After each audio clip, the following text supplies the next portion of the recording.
Hey there! If you're a man over 40, or you have a father, uncle, or friend who is, this video might be one of the most important things you watch today. Millions of men around the world are silently dealing with the frustrating symptoms of an enlarged prostate, also called BPH, or benign prostatic hyperplasia. That means frequent urination, especially at night, urgency, weak flow, and feeling like you never fully empty your bladder. It's incredibly common, but here's what most people don't realize. While age plays a role, it's not the main reason your prostate is enlarging. The real issue? In about 80% of cases, the underlying cause is hormonal. But it's not the hormone most people expect. It's not testosterone, it's not DHT, it's not even estrogen. It's insulin. Yes, the hormone that helps regulate your blood sugar is also one of the strongest growth signals in the human body. And when your insulin levels stay high for too long, something called hyperinsulinemia, it sends repeated signals for your prostate to grow. Over the years, this leads to an enlarged gland, more cells, bigger cells, and all those annoying symptoms you're dealing with. So what's causing high insulin in the first place? It's mostly diet, specifically eating too many carbohydrates, sugars, and processed foods over time. The good news is, you can reverse this. It just takes the right strategy, a little commitment, and some patience.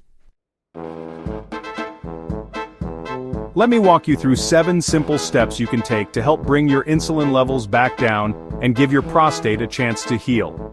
First, remove all sugar from your diet. That includes added sugar in sodas, desserts, and processed snacks, but also natural sugar in fruits like bananas, grapes, pineapple, papaya, and cherries. These fruits may contain vitamins, sure, but you can get those same nutrients from low-sugar vegetables and fruits without spiking your insulin every time you eat. Second, eliminate grains, even the so-called healthy ones like whole wheat bread, brown rice, oats, and corn. When you chew grains, your body quickly breaks them down into sugar, causing a similar insulin spike. That keeps the cycle of prostate growth going. Third, avoid soy products unless they're properly fermented, like natto. Non-fermented soy is highly estrogenic and can throw off your testosterone to estrogen balance, which contributes to prostate growth.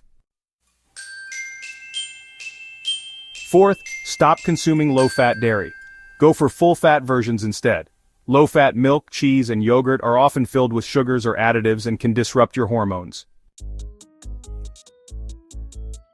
Some men can handle full-fat yogurt or cheese, while others do better sticking to just butter, ghee, and heavy cream.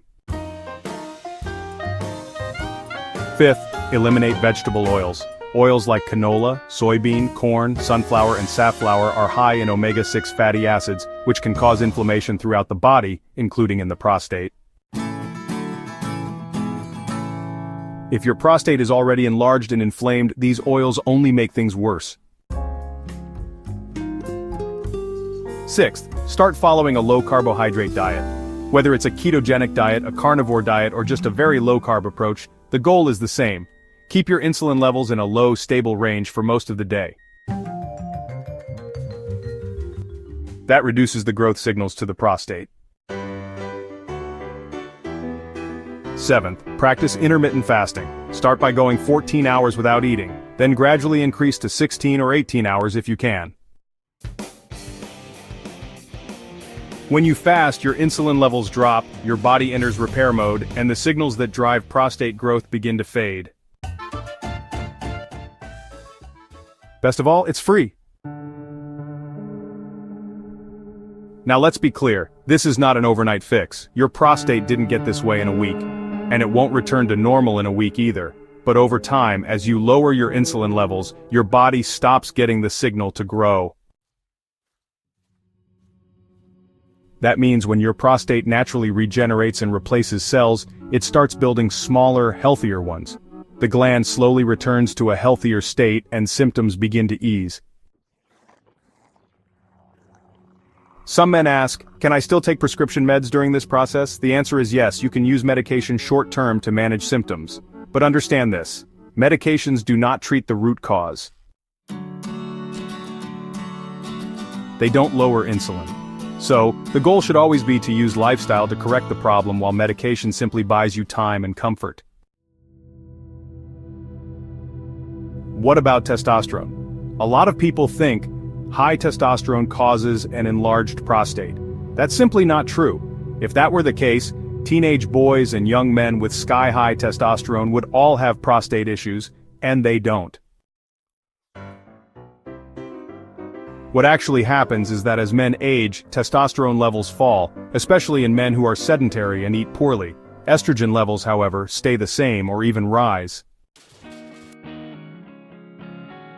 That leads to an imbalance, low testosterone compared to higher estrogen, which is one more factor that contributes to prostate enlargement.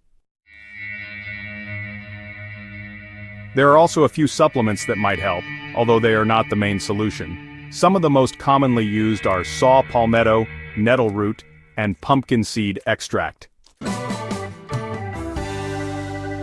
Some men say these work great, others see little to no effect. If you want to try them, go ahead. But think of them as a possible 5% improvement. The real progress comes from diet and lifestyle. So to wrap this up, if you're serious about taking control of your prostate health, start with these 7 steps. Focus on bringing your insulin back to a healthy, normal range. That's how you reverse the root cause, not just mask the symptoms.